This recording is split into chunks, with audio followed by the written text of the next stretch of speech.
Hello, this is Pixel Freak, and today I'm talking about a game called BeatBuddy Tale of the Guardian. This is a PC game. It came out on Steam on August 6th, and I've been playing it for a couple days, and I am pretty impressed so far. So this is an indie game that actually blends two different genres together. You have the music genre, and then you have the platformer genre.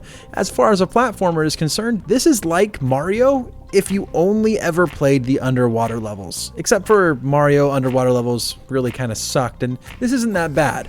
For the music piece, it's kind of a music piece in that the whole game is run by the tracks in each level, and as you approach different puzzle pieces that are in the levels, they will give off a specific sound that is a component of that track.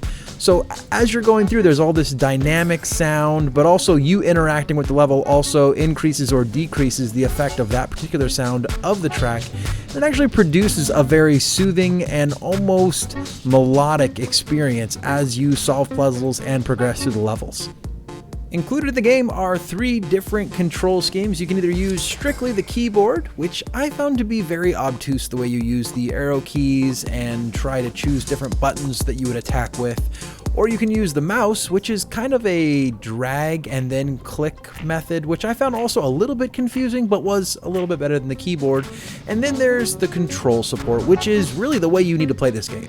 The controller feels very natural, the buttons are assigned very well. You can always switch them if you'd like to, but that was the way to play the game for me.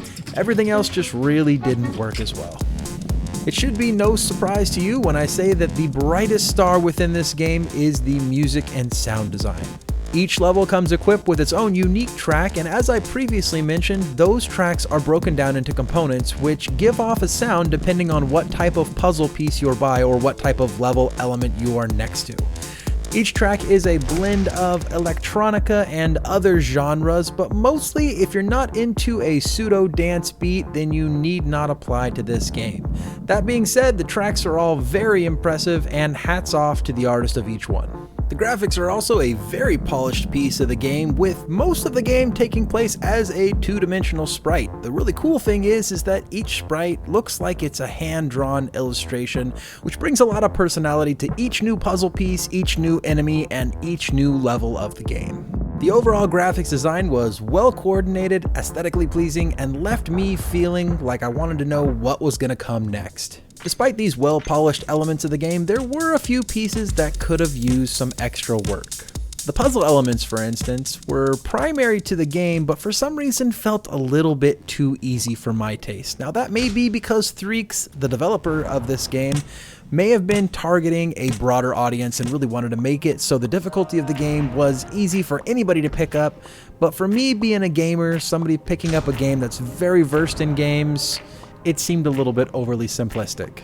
The problem then is because the puzzle pieces are paramount to the gameplay and the puzzle pieces are a little bit simplistic, that made the overall gameplay of the entire game drag down just a little bit, and it felt a little bit monotonous within the second hour or so of my gameplay. Now this was offset a little bit by some very creative elements, for instance the Beat Buggy, which is a special vehicle that you get to ride in for a while that has guns and stuff, and some extra creatures that you don't always see but got to kind of experience for a little while. They kept the game a bit more fresh, but you always ended up back at those puzzle elements, and you always felt like the primary core of the game was a little bit simplistic and a little bit repetitive.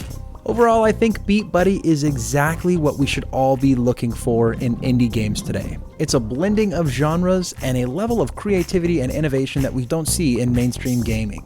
Coming in at the typical indie game price on Steam at $15, I can't help but feel that BeatBuddy might be just a little bit overpriced. I'd feel a little more comfortable at $10, but even then, if you're a fan of platformers or the music genre, snatch this one up at $15. If you snag it before August 13th, it's actually 10% off and you'll get it for $13.50, which is not too bad of a deal.